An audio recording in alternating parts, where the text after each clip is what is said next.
কোথায় গেছিলি? ভালো একটা ছেলে আছে হাতে, ওই পাড়ার টসেনে মেয়ের সাথে বিয়ের কথা বলতে গেছিল। সারা জীবন লোকেরই বিয়ে দিয়ে বেড়াবি না নিজেও বিয়ে করবি? আচ্ছা, তুই কি বিয়ের কথা ছাড়া আর অন্য কথা পাসনি? কি করব বল, আমি এত ঘটক, একটা ঘটক হয়ে আর একটা ঘটকের মনে কষ্ট বুঝবো না, তাই কখনো হয়? হ্যাঁ হ্যাঁ, কত কষ্ট বোঝার লোক, মনের কথা বুঝতে পারলে অনেক আগেই প্রপোজ করে দিতি। কিরে কি ভাবছি, করবি করবি?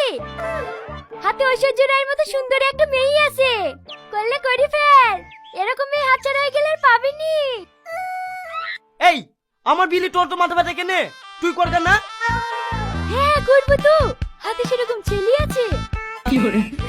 না নয়, তোকে আর কদিন বলবো বলদিনি, একটা ছেলে দেখি দেন না, ঘটক হয়ে নিজের বিয়ের ঘটক তালি করা যায়, তুই বল।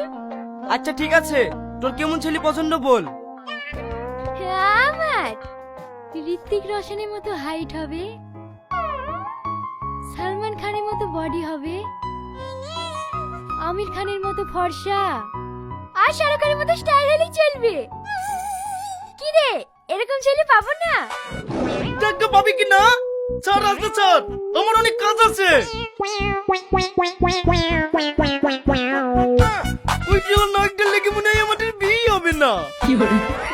জ্বলছি, জল জল, তুই যতদিন আমাকে মুখ ফুটে বলবি না ভালোবাসি, আমিও বলবো না তোকে ভালোবাসি। তুই যে কত পারিস তাও আমি দেখছি।